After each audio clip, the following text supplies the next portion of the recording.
Shri Ram Jai Ram Jai Jai Ram Shri Ram Jai Ram Jai Jai Ram Shri Ram Jai Ram Jai Jai Ram Shri Ram Jai Ram Jai Jai Ram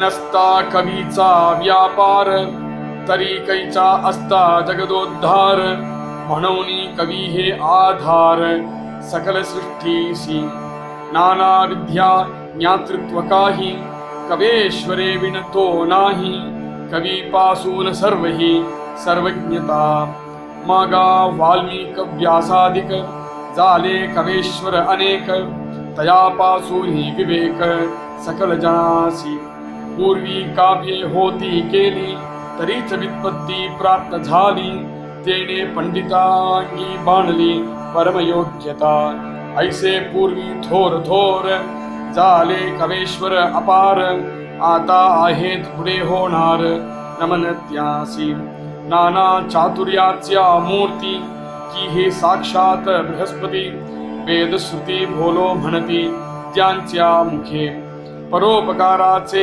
कारणे नाना निश्चय अनुवादने सेखी बोलिले पूर्णपणे संशयातीत की हे अमृताचे मेघ ओढले की हे नवरसाचे ओघ लोटले नाना सुखाचे उचंबळले सरोवर हे की हे विवेकनिधीची भांडारे प्रगट झाली मनुष्याकारे नाना वस्तूचे विचारे कोंदाटले हे की हे आदिशक्तीचे ठेवणे नाना पदार्थास आणि उणे लाधले पूर्व संचिताच्या गुणे विश्वजनाची की हे सुखाचा तारुवे लोटली अक्षयी आनंदे उतटली विश्वजनास उपेगा आली नाना प्रयोगा कारणे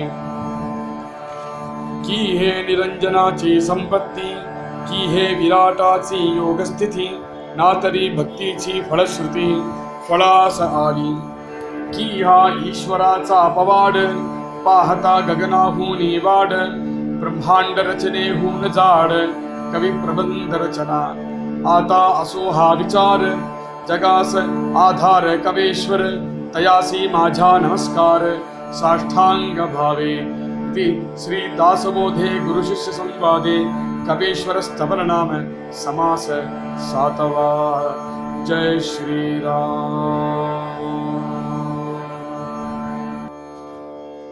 जय श्री राम ஒரு கவி அப்படிங்கிறவர் அவர்கிட்ட ரெண்டு விஷயம் உண்டு ரச்சனா ரசனா ரெண்டும் உண்டு அவர்கிட்ட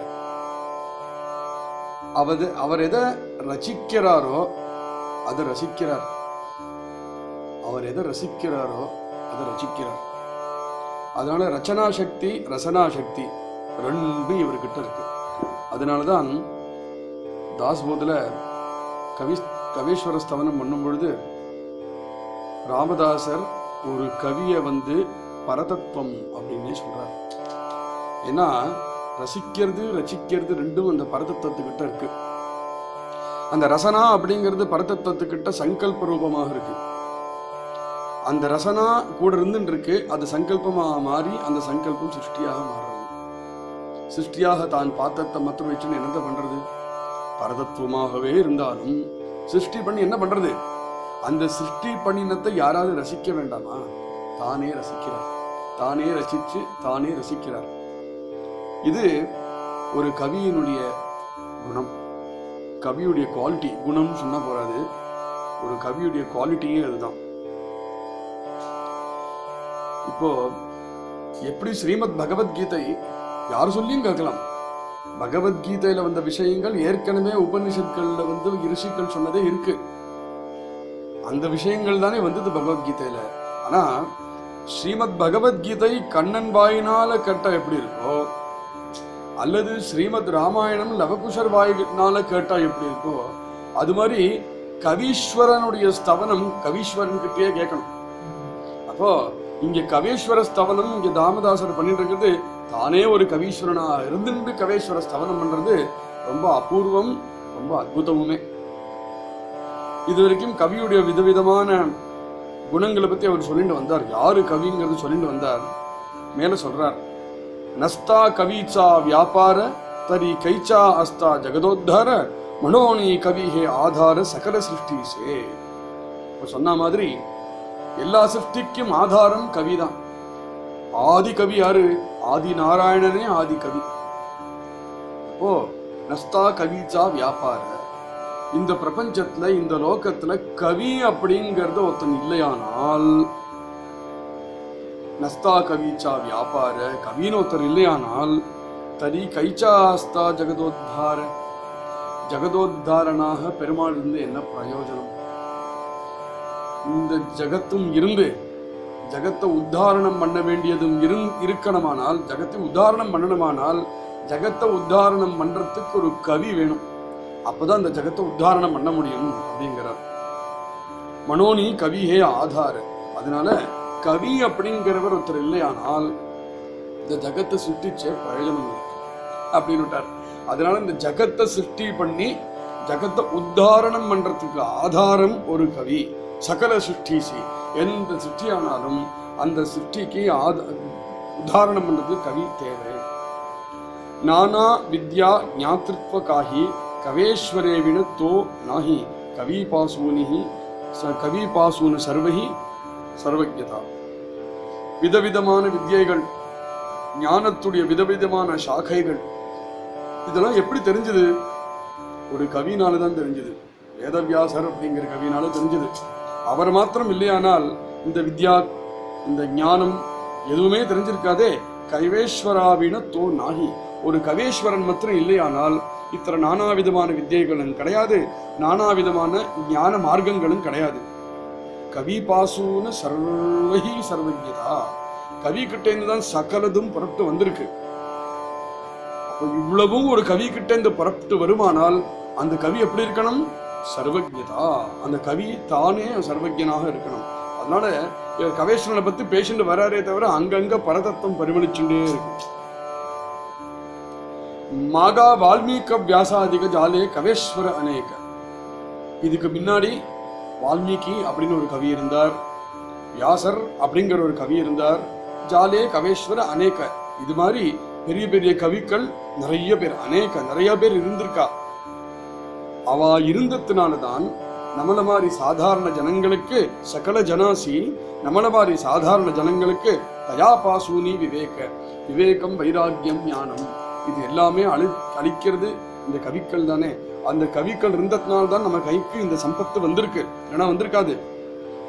பூர்வி காவியே ஹோத்தி கேடி தரீச்ச வித்வத்தா பிராப்தசாலி. இவாளெல்லாம் தன்னுடைய காவியங்களை பண்ணி போனதுனால என்னாச்சு? இவாளோட காவியங்கள்ல தான் வித்பத்தி பிராப்தசாலி. இவாளோட காவியங்கள்ல இருந்து தான் வித்வத்து அப்படிங்கிறது இந்த காவியத்திலேருந்து தான் வந்தது. இந்த காவியங்கள்லாம் இருந்திருக்கலையானால் வித்வத்துன்னே ஒண்ணு இருந்திருக்காது. தெரிச்ச வித்பத்தி பிராப்தசாலி. அவ இருந்ததுனால அவ போட்ட பிச்சை இன்னைக்கு வித்வத்துன்னு ஒண்ணு இருக்கு. அந்த பிச்சைய தேனே பண்டிதா அங்கி பானலி பரம யோக்கியதா. இன்னைக்கு ஒரு பண்டிதன் அப்படின்னு சொன்னோம்னா அந்த பண்டிதனுக்கு ஒரு யோக்கியதை இருக்கு. அந்த பண்டிதனுக்கு நம்ம நமஸ்காரம் பண்ணுறோம். அந்த பண்டிதனுக்கு ஒரு பெருமை இருக்கு, அந்த பண்டிதனுக்கு ஒரு குவாலிஃபிகேஷன் இருக்கு. எல்லாம் இந்த கவிகள்னால.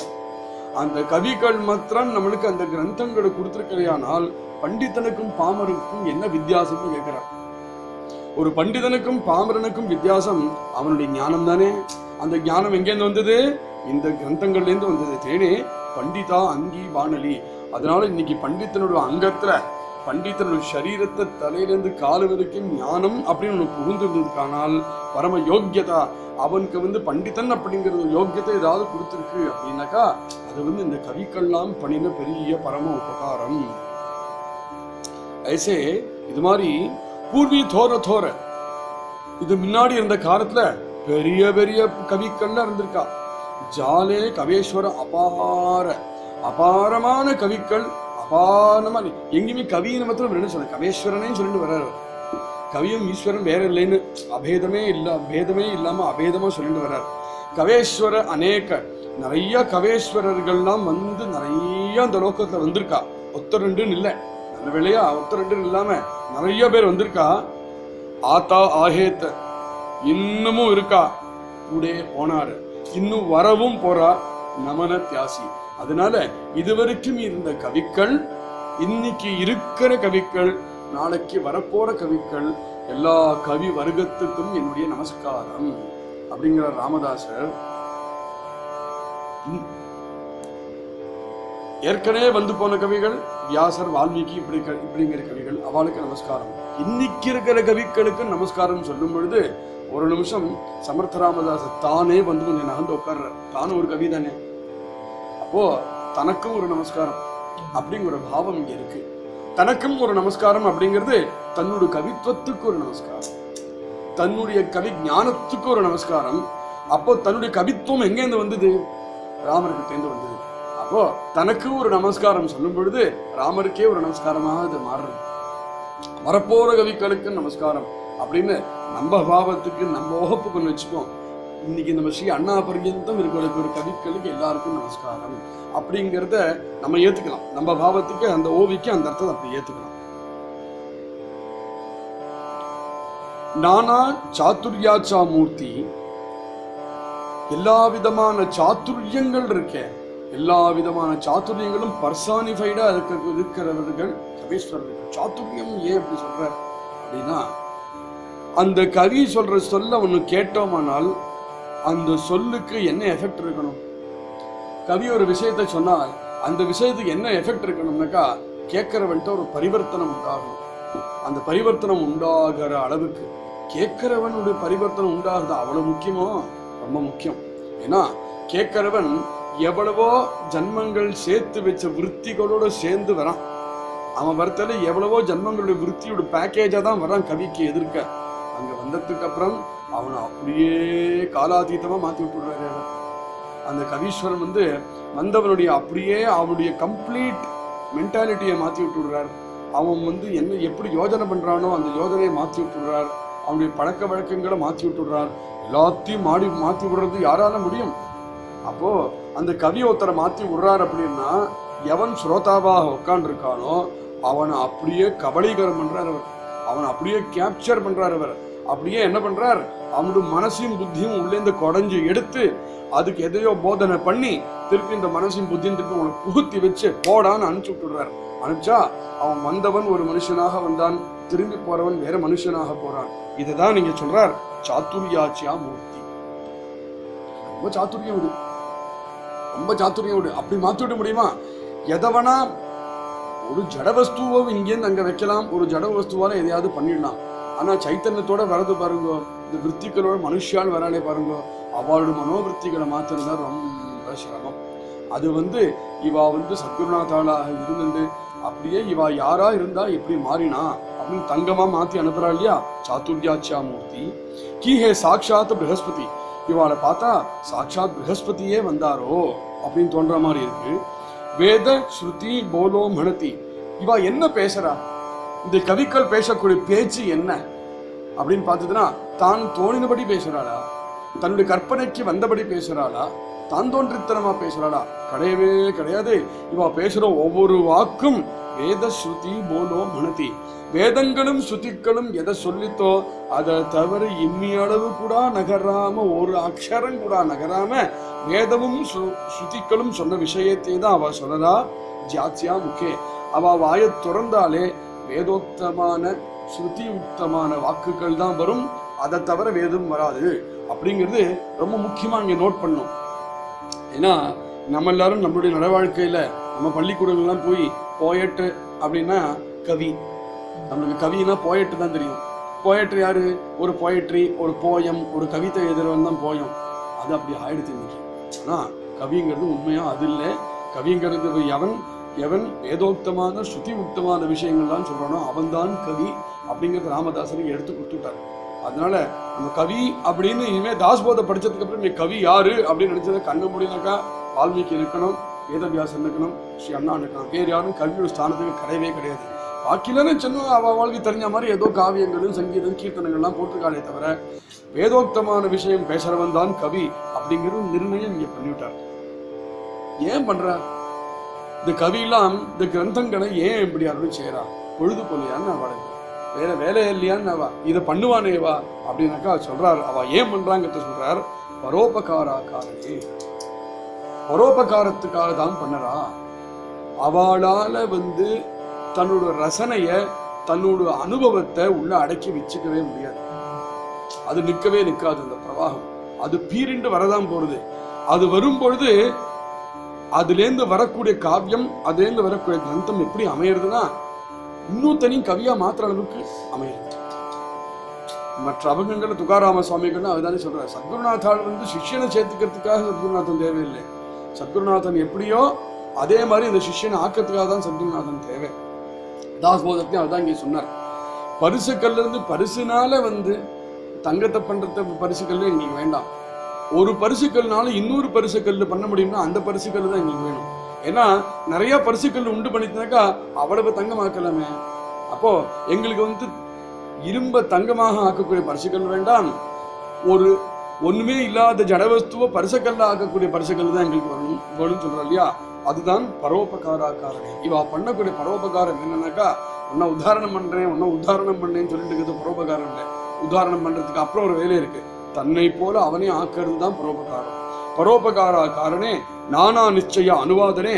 அதுக்காக தான் அப்படி மெனக்கிட்டு வலுக்கட்டி சிரமப்பட்டு தனக்கு ஒரு சிரமம் வந்தாலும் பரவாயில்லை அப்படின்னு இருந்துட்டு எப்படியாவது இழுத்து பிடிச்சு நானா நிச்சய அனுவாதனே தன்னை பொருட்படுத்தவே படுத்தாம பரோபகாரத்துக்காக விதவிதமாக அனுவாதங்கள் நாம் பண்ணி சேக்கி போலிலே பூர்ணப்பனை சம்சயாதீத கேட்கிறவனுடைய சம்சயம் அப்படியே நாசமாகணும்.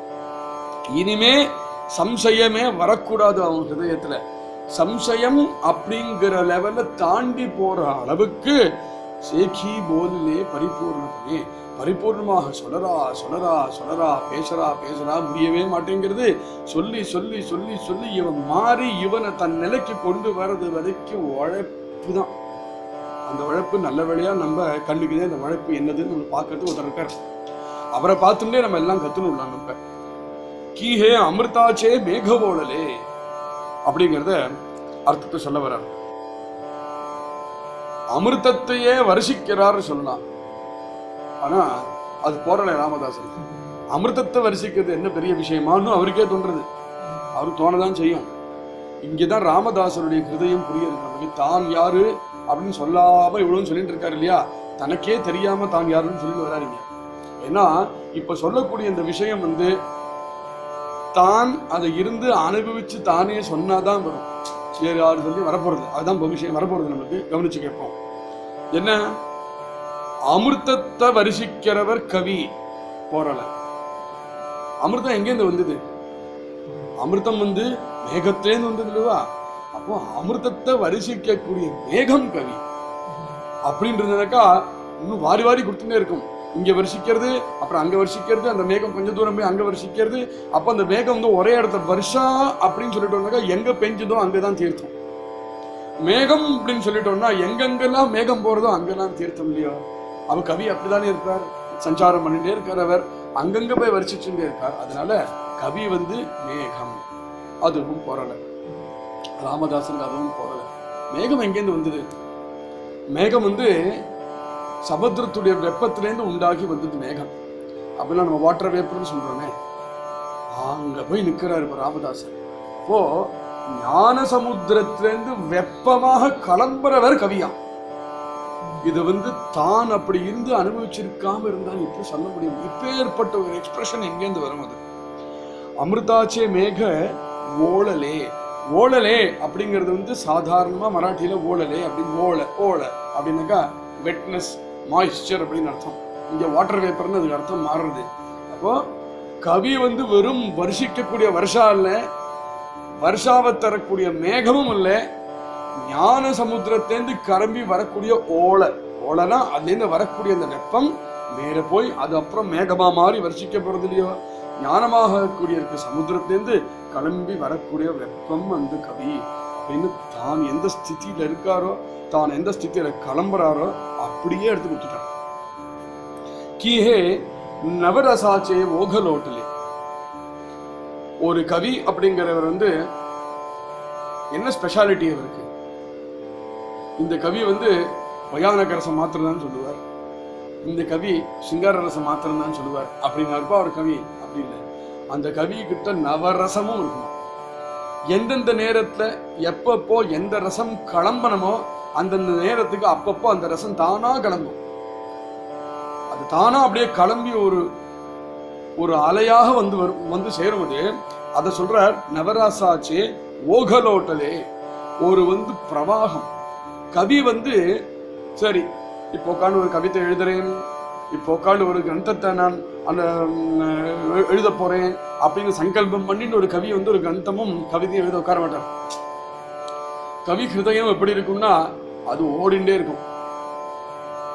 துக்காராம சுவாமிகள் வந்து 60 கோடி அபங்கங்கள் பாடினால்னா இன்னைக்கு கையில 4000 அபங்கம் தான் கிடைச்சது.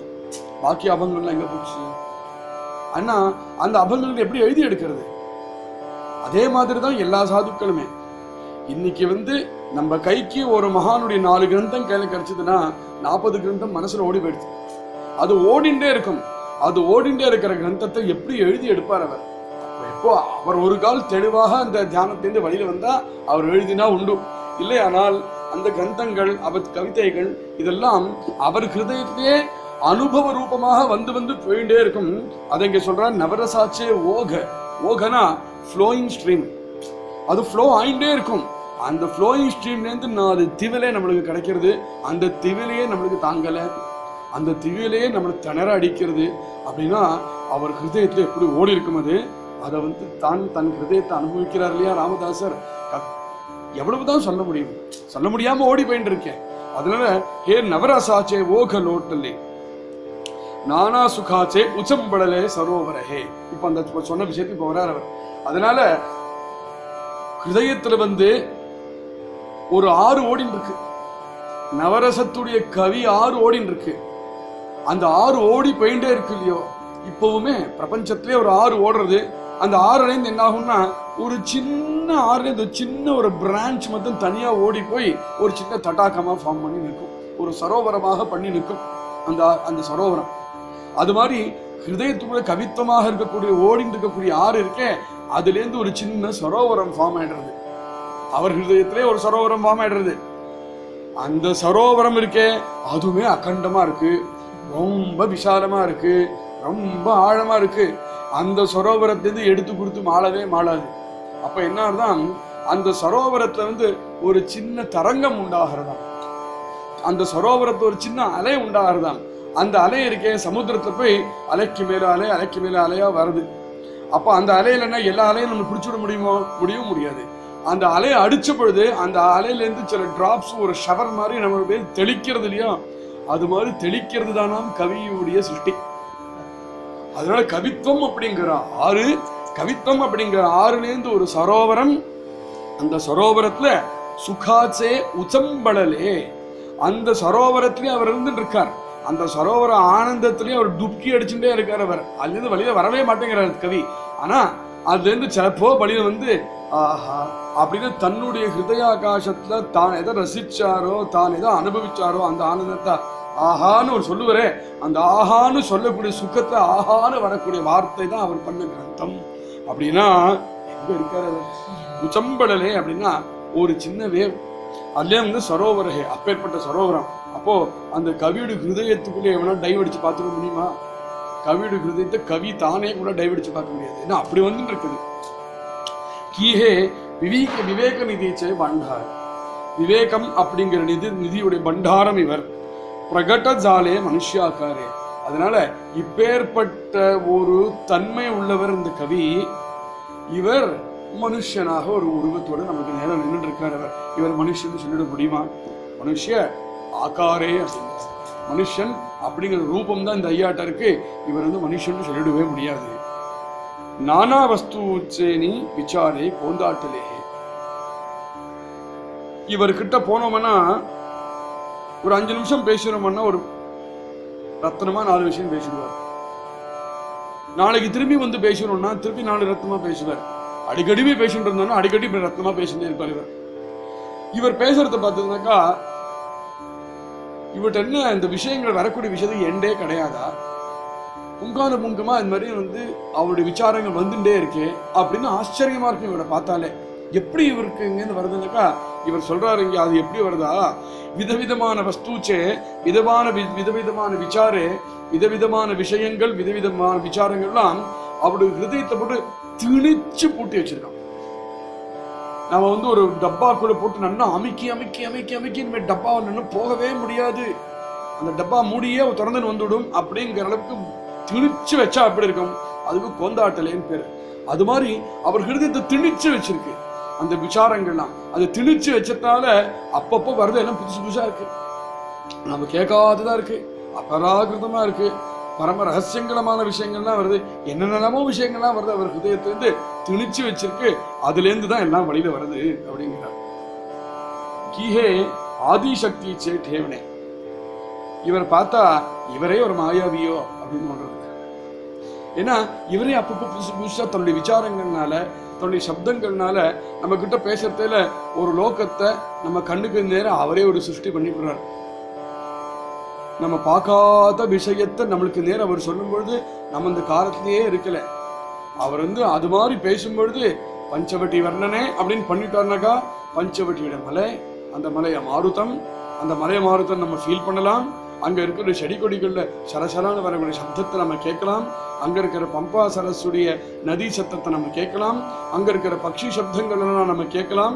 ராவன் நடந்து போற பாதுகை எல்லாம் நம்ம கேட்கலாம். நம்ம அப்படியே வந்து பிலிம் பார்க்குற மாதிரி கூட இருக்காது, நாமே அங்க இருந்துட்டு அனுபவிக்கிற மாதிரி அவருக்கு வர்ணிக்க முடியறது. அது எப்படி முடியறது அவருக்கு? அவர் ஒரு மாயாவி.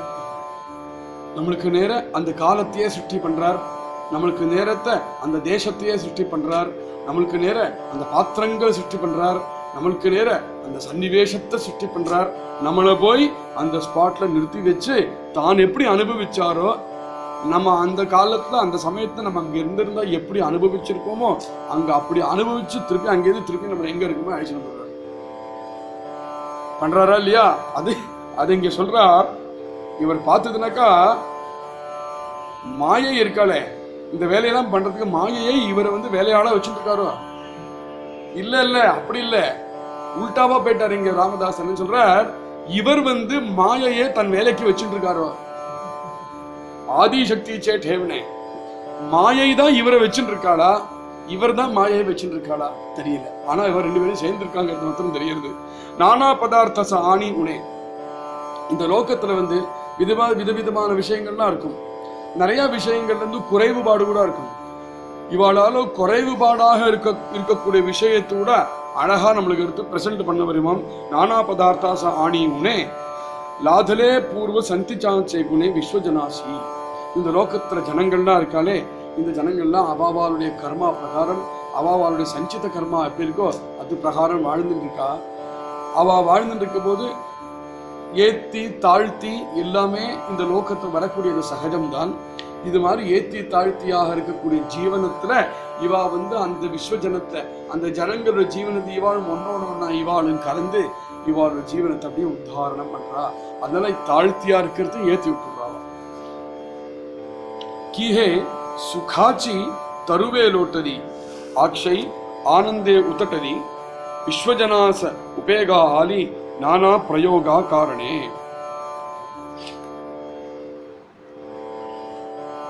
இவ எப்படி இருக்கானாக்கா, சுகாச்சி தருவே லோட்டதி. இந்த சம்சார சாகரத்துல நம்மளை கரையேற்றத்துக்காக பண்ணின பெரிய உபகாரம் இந்த கவிகள் தான்.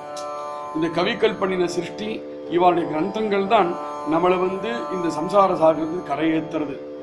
அது எப்படின்னா, இவா பண்ண சிருஷ்டி எப்படின்னாக்கா, இவா எத்தையோ சிருஷ்டி பண்ணி விட்டு நீ இந்த ஏறி கரை ஏறிக்க வைப்பான்னு சொல்லல, தானே இருந்து தானே அந்த சுகமா அந்த அந்த அந்த அந்த ஓடம் இருக்கேன், அந்த ஓடத்துல உட்காருவோம் இல்லையா, அந்த ஒரு ஓடத்தை உட்காந்து இங்கேருந்து அங்க போகிறதுல அங்க போனதுக்கு அப்புறம் தான் சுகம் இல்லையா. இது ரொம்ப அருமையான ஒரு எக்ஸ்பிரஷன் பண்றாரு இங்க ராமதாசன். சம்சார சாகரத்தை இங்கேருந்து தாண்டும் பொழுது அதுக்கு ஒரு ஓடம் தேவை. அந்த ஓடத்தை நம்ம ஏறி உக்காண்டு அந்த சாகரத்தில் அலை அடிக்கிற அடியெல்லாம் அடித்து அந்த ஓடம் இப்படியும் அப்படியும் இப்படியும் அப்படின்னு போய் அந்த ஓடத்தை உட்காரதுக்கு பயமாகவும் இருக்குது. அந்த ஓடத்தில் போகாமல் இருக்கவும் முடியல. அந்த ஓடத்தை போயிட்டே இருக்கோம். எப்படா வரும், எப்படா கரையேறுவோம் அப்படின்னு ஆகிற அளவுக்கு பயம் வேற நம்மளுக்கு. அப்படி போனால் சரியில்லை. நான் அவனை கரையேற்றி விடுறேன் அப்படின்னு ஓடத்தை கையை பிடிச்சி ஏற்றி கிட்டா எப்படி கோபிகைகளை ஏற்றி உட்காத்தினானோ அது மாதிரி சத்குருநாத்தாள் கவேஸ்வராள் அவன் என்ன பண்றா, ஜீவனை கைப்பிடிச்சு ஏற்றி மெல்ல அந்த ஓடத்தை உட்காத்துறா. உட்காண்டப்புறம் என்னன்னா இந்த ஓடமே சுகமா இருக்கு. ஓடமே சுகமா இருந்ததுனால என்ன, அப்புறம் அந்த சமுத்திரத்தை அடிக்கக்கூடிய அலைகள்லாம் இருக்கு இல்லையா, அந்த அலைகள் கிட்ட நம்மளுக்கு லட்சியம் போகாம ஓடமா அவ்வளவு சௌக்கியமா வச்சதுனால அதை தாண்டி போறக்கூடிய ஒரு சிரமம் கூட நம்மளுக்கு தெரியாம அக்கறை போய் சேர்ந்துட்டோம். இப்ப இப்படி போட்டு பாருங்க, இதை சம்சாரம் அப்படிங்கிற சாகரம் எல்லாருக்கும் அவாவுடைய ஜீவனத்துல என்னெல்லாமோ ப்ராப்ளம்ஸ் வரும், என்னெல்லாமோ தொல்லைகள்லாம் வரும். அந்த சமயத்துல குருநாத்தாள் கிடைச்சு அவர் கைப்பிடித்து நம்மளை கைப்பிடிச்சு ஏற்றிய ஓடத்தை உட்காத்தினாரோ இல்லையோ, அந்த ஓடத்தோட சௌக்கியம் எப்படி இருக்குனாக்கா சம்சார தாபம் தெரியாம இருக்கு. அந்த ஓடத்துடைய சௌக்கியம் அது மாதிரி இருக்கு. சம்சார தாபமே தெரியாம அந்த ஓடம் நம்மளை அழைச்சுன்னு போச்சு. திடீர்னு அக்கறைக்கு வந்துட்டோமே அப்படின்னு மோட்ச மார்க்கத்தை போயிட்டே இருப்போம். திடீர்னு மோட்சத்துக்கு வந்தாச்சு. எப்படி வந்தா மோட்சத்துக்கு வந்தானே தெரியாது. அது வரைக்கும் கதா காலக்ஷேபங்களும் பஜனைகளும் நாம சங்கீர்த்தனங்களும் சத்சங்கமோ வச்சு அந்த ஓடத்தை அவ்வளவு சௌக்கியமா பண்ணி வச்சிருக்கணும். ஒரு லக்ஸரி போட் மாதிரி பண்ணி வச்சுடுவார் அந்த ஓடத்தை. அதை இங்க சொல்றார், சுகாச்சி தருவே லோட்டலி. அந்த தாரு இருக்கே, தாருன்னா ஓடம் இருக்கே, அந்த ஓடம் சுகத்தை தரக்கூடிய ஓடம். அதனால மோட்ச பிராப்திக்கு அப்புறம் தான் அனுபவம் இல்லை. ஓடத்துல ஏறினத்துலேருந்து என்னைக்கு சத்சங்கத்துக்கு வந்தானோ சத்சங்கத்துக்கு வந்தனிலேருந்து மோட்சானுபவம் தான்.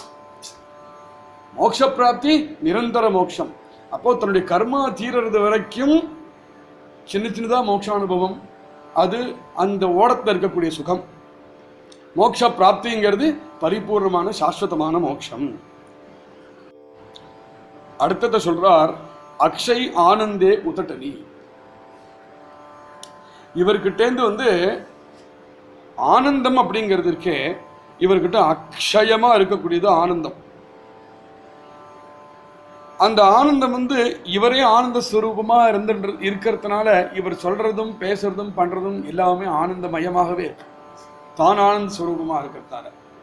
அப்போ இவர்கிட்ட இந்த ஆனந்தம் எப்படி இருக்குனாக்கா, இந்த அவனுக்கு கொஞ்சம் ஆனந்தம் கொடுக்குறேன், உனக்கு இத்தனை ஆனந்தம் வச்சுக்கோ, உனக்கு இந்த ஆனந்தம் வச்சுக்கோ அப்படின்னு கிடையாது. சூரியன் பிரகாசம் பண்ணும்போது உனக்கு இவ்வளவு கிரணம் போரும், உனக்கு இவ்வளவு கிரணம் போரும் அப்படிங்கிறது சூரியன் கிடையாது இல்லையோ. அது மாதிரி சூரியன் உதிச்சான்னாக்க பிரகாசம் தான், இவர் வந்தார்னா ஆனந்தம் தான். அப்போ ஆனந்தே உதட்டலி அவர்கிட்ட இந்த பிரகடனமாகுது. அந்த ஆனந்தம் எப்படின்னா, அவர் ஆனந்தம் நமக்கிட்டேருந்து ஒருத்தர் ஆனந்தம் உண்டாகணும் அப்படிங்கிற சங்கல்பம்ல, அவருடைய சுவாவமே ஆனந்த உத்தட்டலி. அவர் சுவாபாவிகமாகவே என்னது, அவர் வந்தாலே ஆனந்தம் உதிர்ந்து உதிர்ந்து ஆனந்தமா வந்துட்டே இருக்கான். அதுதான் உத்தட்டலின்னு பேர். அப்படி இருக்கிறதுனால வேற்றுமையே இல்லாம யாருக்கும் சமமாகவே இருக்கிறதுனால எல்லாருக்கும் ஆனந்தத்தை கொடுக்கறதுனால விஸ்வஜனாச உபேகா கேலி. இந்த லோக்கத்தை ஜனங்களுக்கு இவர்னால் தான் பரம உபயோகம். பார்க்க போச்சுன்னா பெருமாள்னால ஒரு பிரயோஜனம் கிடையாது. இந்த லோக்கத்தை பெருமாள்னால என்ன பிரயோஜனம்? பெருமாள் என்னைக்காவது நமக்கு எதாவது பண்ணினாரா என்ன? அவரை எங்கேயோ படுத்துட்டு இருக்காரு. அதனால பெருமாள்னால ஒரு பிரயோஜனம் கிடையாது அப்படின்னு ஒரு ரசமா இங்கே சொல்லலாம். பெருமாள்னால பிரயோஜனம் கிடையாது. பெருமாள் இவ்வாறு அடியார்கள் அனுப்பிச்சார் இல்லையா, சத்குருநாத்தால் அனுப்பிச்சார் இல்லையா, கவேஸ்வரர்கள் எல்லாம் அனுப்பிச்சார் இல்லையா. இந்த கவேஸ்வரர்களும் பக்தாலும் சாதுக்களும் சத்குருநாத்தாலும் இருக்காலே, இவானால்தான் உண்மையான உபயோகமே. நம்மளை அழைச்சிட்டு போறவெல்லாம் இவாதான் நானா பிரயோகா காரணே. அது இவா என்ன பண்றா, ஒவ்வொரு இடத்துல ஒவ்வொருத்தன்கிட்டையும் பழகும் பொழுது எவன்கிட்ட எப்படி பழகினா எந்த எண்ணத்தை செஞ்சா அவனுக்கு உபயோகம் ஆகுமோ அவன்கிட்ட அது மாதிரி பழகி அவன்கிட்ட அது மாதிரி அனுகிரகம் பண்ணி ஒரு உபயோகத்துக்கு அவர் இருக்கார். அதனால எல்லாரும் லோகம் ஒரே மாதிரி இருக்காது இல்லையா, விதவிதமான ஜனங்கள் இருக்காளே. அப்போ விதவிதமான ஜனங்கள் கிட்ட விதவிதமா பழகி அவள் எல்லாரையும் கரையேற்றுறது இவர் வேலை. கீழே நிரஞ்சனாச்சே சம்பத்தி. அதுதான் இப்ப சொன்னோம். பெருமாள்னால ஒரு பிரயோஜனம் கிடையாது, இந்த அடியார்கள்னால தான் பிரயோஜனம் சொன்னோம் இல்லையோ.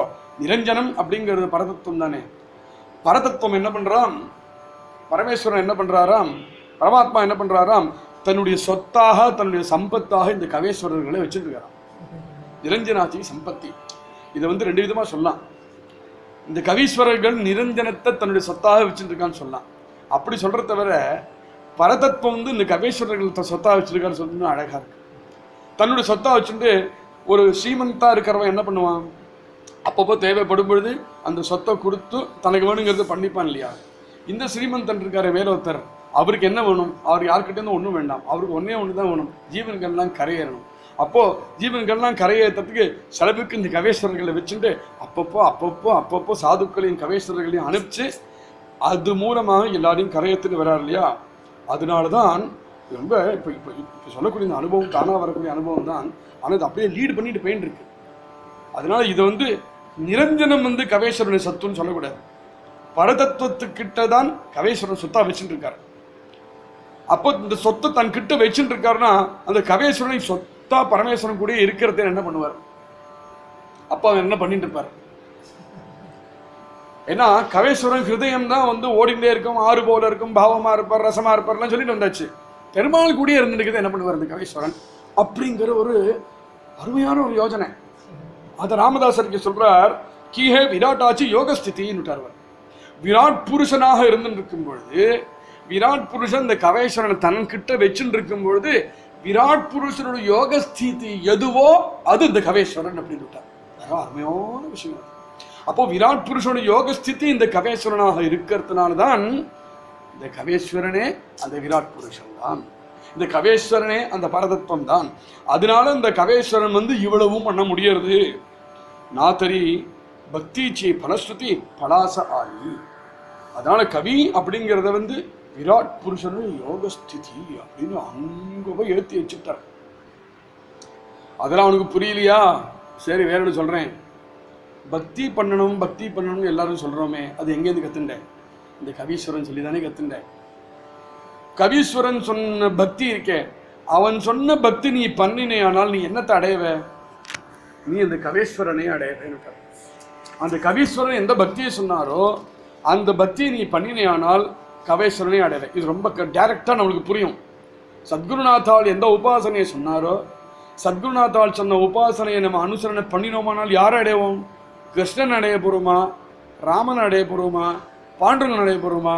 எங்களுக்கு அதெல்லாம் தெரியாது சுவாமி. சத்குருநாத்தால் சரணத்தை நாங்கள் போய் அடைவோம். பக்தி பண்றதுக்கு அவர் சொல்லி கொடுத்தார், அவர் சொன்ன பாதையில நடந்தேன், அவர் சரணத்தை போய் சேர்ந்தேன். இதுதான் என் கதை. அப்போ அதை இங்க ராமதாசர் சொல்றார். நீ பண்ணக்கூடிய பக்தி இருக்கே, நீ பண்ணக்கூடிய பக்தியோட பலஸ்ருதியாக இருக்கோ, எது இருக்கோ அந்த பலஸ்ருதி, அந்த பலம் எல்லாமே அந்த கவீஸ்வரன் தான். அப்பேற்பட்ட மகா கிருபாளு கவீஸ்வரன். கீஹா ஈஸ்வராச்சா பவாட பாகத்தா ககனாபூன வாட. அப்போ இந்த கவேஸ்வரன் யாரு அப்படின்னு எப்படி நிர்ணயம் பண்ண முடியும்? இப்படிலாம் இந்த கவேஸ்வரன் இருந்தாரானால் அது சொல்றார். ஈஸ்வராச்சா பவாட, ஈஸ்வரனுடைய புகழ்னு எது இருக்கோ, ஈஸ்வரனை புகழறவன், ஈஸ்வரனுடைய புகழறதுக்காக இருக்கக்கூடிய கவிதையோ கிரந்தமோ பண்றது கவியோட வேலை இல்லை. அப்போ அது கவியோட ப்ராடக்ட் ஆயிடுறது. கவி பண்ணின கிரந்தம்னா கவியோட ப்ராடக்ட் கிரந்தம். அப்படி இல்லை. கவியுடைய கிரந்தம் ஏதோ, கவியே அந்த கிரந்தம் தான். அதனால சத்குருநாத்தாள் வந்து ஸ்துதி பண்றார் அப்படின்னாக்கா நான் ஸ்துதி பண்ணணுமாக்கும் அப்படிங்கிறதுக்காக பண்ணல. அவரே அந்த ஸ்துதி தான். அவர் தன்னையே தான் கொடுக்கிறார். அந்த ஸ்துதி அப்படிங்கிறது தன்னுடைய ஸ்வரூபம். அந்த சத்குருநாத்தாவுடைய ஸ்வரூபம் தான் அவ்வளவு கிரந்தமுமே. அதனால ஸ்ரீமத் பாகவதத்தை வந்து ஒவ்வொரு அக்ஷரமும் ஸ்ரீகிருஷ்ணன் அப்படின்னு நம்ம சொல்றோம். ராமதாசர் கடைசியில தாஸ்போதத்துக்கு கடைசியில சொல்றார், தாஸ்போதத்தை இருக்கக்கூடிய ஒவ்வொரு அக்ஷரமும் நான். கண்ணன் வந்து ஸ்ரீமத் பாகவதத்தை பிரவேசிச்சான் அப்படிங்கிறது அப்புறம் வியாக்கியான கர்த்தாக்கள் சொன்னது. ஆனா இங்க ராமதாசன் தானாவே சொல்றார். ராமதாசன் தன் வாக்கியத்தினாலே சொல்றார், நான் இந்த தாசகோசத்துக்குள்ள பிரவேசிச்சேன் அப்படின்னு சொல்றார். அதுதான் ஈஸ்வராச்சா பவாட. ஈஸ்வரனுடைய புகழ்னு எது இருக்கோ அந்த புகழே கவிதான் அப்படின்னுட்டார். தான் என்ன பண்றாரோ, தான் எந்த ஸ்திதியில் இருக்கிறோ அதே சொல்லிட்டு வரார். அதனாலதான் இத்தனை ஆழமா சொல்ல முடியாது, இல்லைன்னா முடியாது. பாகத்தா ககனாகூன வாட. ககனம் ஆகாசத்தை பார்த்தா எத்தனை விஸ்தாரமாக இருக்கோ அந்த ஆகாசத்தை விடையும் விஸ்தாரமாக இருக்கார். பிரம்மாண்ட ரச்சனே ஹூன ஜாட கவி பிரபந்த ரச்சனா. இந்த பிரம்மாண்டத்தை பார்ப்போம் ஒரு க்ஷணம். இங்கேருந்து ஆரம்பிப்போம். எறும்பு, கரப்பு, கொசு, சுள்ளான், பூச்சி, அப்புறம் பாம்பு, எலி, தேளு, இப்படின்னு பார்த்துனே போனோம்னாக்கா சின்னத்திலேருந்து யானை பர்யந்தம் இதெல்லாம் சைத்தன்யம் உள்ள வஸ்து. சைத்தன்யம் இல்லாத வஸ்து நதி, மரம், தென்னை மரம், மாமரம் அப்படின்னு பார்த்தோம்னா அதெல்லாம் செடி கொடிகள், அதெல்லாம் ஒரு பக்கம், அதுவும் சைத்தன்யம் உள்ள வஸ்து. ஆனால் ஸ்திரமாக இருக்கிற வஸ்து, ஜங்கமமாக இருக்கிற வஸ்து, அப்புறம் சின்ன பார்ட்டிக்கிள் மணல், அதுலேருந்து ஆரம்பித்து பெரிய பெரிய மலை, நம்மளுக்கு கண்ணுக்கு தெரிஞ்ச மலை, நம்மளுக்கு கண்ணுக்கு தெரியாத சமுத்திரத்துக்கு கீழே இருக்கிற மலை, சரி இதெல்லாம் சேர்ந்து ஒரு நாடு, ஒரு ஊர், ஊர்லேருந்து ஒரு நாடு, நாடுலேருந்து ஒரு தேசம், தேசத்துலேருந்து ஒரு பிருத்திவி, பிருத்திவியிலேருந்து ஒரு கிரகம், நிறையா கிரகங்கள் சேர்ந்து ஒரு அண்டம், நிறையா அண்டங்கள் சேர்ந்து அப்புறம் நம்ம கேலக்சின்னு சொல்கிறோம். சோலார் சிஸ்டம் மாதிரி நிறையா சோலார் சிஸ்டம் இருக்கும். இது கடைசியில் என்னெல்லாமோ சொல்லிட்டு போய் வேதம் என்ன சொல்கிறது, விராட் புருஷனுடைய ரோம கூப்பத்தில் ஒரு ரோம கூப்பத்தில் அகண்டமான அண்டங்கள் இருக்குன்னு சொல்கிறது. எப்படி இருக்கு இந்த சிருஷ்டி? அந்த சிருஷ்டி நம்மளை பார்த்தாலே பிரமிப்பா இல்லை? அந்த சிருஷ்டியை ஜாட அப்படிங்கிறார். ஜாட அப்படின்னாக்கா அடர்த்தியாக புஷ்டியாக இருக்கக்கூடிய சிருஷ்டி. இத்த அடர்த்தியாகவும் புஷ்டியாகவும் இருக்கக்கூடிய சிருஷ்டி இருக்கே, இந்த சிருஷ்டியை நம்மளுக்கு சொல்லி அதுக்கு சப்தங்கள்லாம் இல்லாமல் கடைசியில் பிரம்மத்தினால படைச்ச அண்டம் பிரம்மாண்டம் அப்படின்னு ஒரே ஒரு டைட்டில் கொடுத்தாங்க. ஏன்னா அதுக்கு மேலே நம்மளுக்கு சொல்ல வரல, அதுக்கு மேலே அதை வர்ணிக்க வரல. பிரம்மாண்ட ரச்சனேகூன ஜாட, அப்படி பிரம்மத்தினால ரச்சனா பண்ணின இந்த அண்டம் இருக்கே, இத்திர புஷ்டியாகவும் அடர்த்தியாகவும் பிரமிக்கும்படியாக இருக்கே, இது ஒண்ணுமே இல்லைங்க. இது ஒண்ணுமே இல்லையா? பிரம்மத்தினால இப்படி படைச்ச அந்த அண்டம்லாம் ஒன்றும் இல்லைப்பா. கவி பிரபந்த ரச்சனா, கவி தன்னுடைய பிரபந்தம் ரசிக்கிறாரே, அது இந்த பிரம்மாண்ட சிருஷ்டியை விடையும் இன்னும் மகத்தானது அப்படின்னு கவேஸ்வரனை அங்க போய் நிறுத்திவிட்டார். அப்போ பெருமாளோட பெரியவர் கவியோ அப்படின்னு அர்த்தம் ஆறுது. அது எப்படி சொல்லலாம் அப்படின்னா அப்படி சொல்லலே அவர் என்ன சொல்றார், கவி கிட்டே திருப்பி வா. அப்பவே என்ன சொன்னேன், கவி தன் ஹிருதயத்துல பலவிதமான பிரவாகங்கள் விசாரங்கள் ஓடுறதுலேருந்து ஒரு துளிவு தான் வழியில வந்ததுன்னு சொன்னோம் இல்லையோ. பரதத்துவம் பரதத்துவத்துடைய கவிதை என்ன? பரதத்துவமே ஒரு கவீஸ்வரன் தான் இந்த ஓவியில. பரதத்துவமே ஒரு கவீஸ்வரன் தான். அந்த பரதத்துவம் அப்படிங்கிற கவீஸ்வரனோட கவிதை எது? இந்த பிரம்மாண்ட ரச்சனா.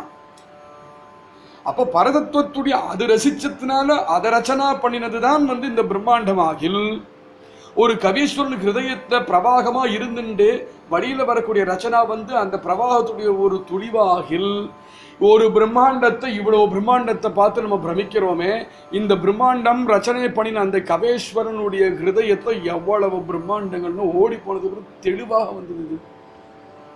வழியில சின்ன சின்ன டிராப்பா வந்ததே இத்தனை பிரம்மாண்டங்களா இருக்கு. அப்போ கவேஸ்வரனாக இருக்கக்கூடிய பரதத்தோட ஹிருதயத்துல இன்னும் என்னென்னலாம் ரச்சனை ஆச்சோ தெரியாது.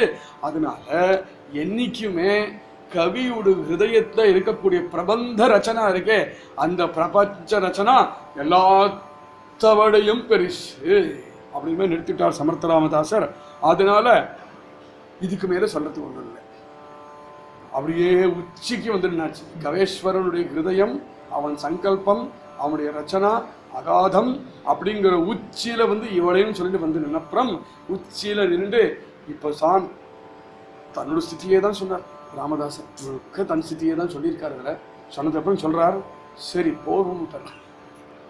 பார்த்தா அசோகா விசார, இந்த விசாரம் இம்மட்டிலும் போரும். ஜகாச ஆதார கவேஸ்வர இப்படிலாம் சொல்லுவானே, நான் வேற விதமா சொல்றேன். அதை இந்த ஜகத்து அப்படின்னு சொல்றையே, அந்த ஜகத்துக்கு ஆதாரமே கவேஸ்வரன் தான் அப்படின்னு போய் முடிச்சு விட்டார். அப்பேற்பட்ட ஜகத்துக்கே ஆதாரமாக இருக்கக்கூடிய கவேஸ்வரனுக்கு பயாசி மாஜா நமஸ்கார, அந்த கவேஸ்வரனுக்கு எனக்கு நமஸ்காரம் சாஷ்டாங்க பாவே, சாஷ்டாங்கமான நமஸ்காரம் அந்த கவேஸ்வரனுக்கு பண்றேன் அப்படின்னு சொல்லி தனக்கு முன்னாடி இருந்த கவிகள், தான் இருக்கும்பொழுது இருக்கக்கூடிய கவிகள், தனக்கு அப்புறம் வரக்கூடிய கவிகள் எல்லாருக்கும் சாஷ்டாங்கமா ராமதாசர் நமஸ்காரம் பண்றார். இதை நமஸ்காரம் பண்ணும் பொழுது ஆதி புருஷனான பரதத்துவம் வரைக்கும் அவன் தான் ஆதி கவி, அவன் வரைக்கும் போய் இந்த நமஸ்காரம் சேர்றது. சமர்த்த ராமதாசர் கூட அவ்வளவு கவிகளுக்கும் நாமும் சேர்ந்து ஒரு நமஸ்காரம் பண்ணுவோம். இது ஸ்ரீ தாசபோதே குரு சிஷ்ய சம்வாதே கேஷ கவேஸ்வர ஸ்தவன நாம சமாச சாத்வா. இதோட குரு சிஷ்ய சம்வாதமாக இருக்கக்கூடிய தாசபோதம், அதில் கவேஸ்வர ஸ்தவன நாமம், கவேஸ்வர ஸ்தவனம் அப்படிங்கிற 7வது சமாசம் இதோட பூர்ணமாக. ஜெய ஸ்ரீராம். ஸ்ரீராம் ஜெய ராம் ஜெய ஜெய ராம். ஸ்ரீராம் ஜெய ராம் ஜெய ஜெய ராம். ஸ்ரீராம் ஜெய ராம் ஜெய ஜெய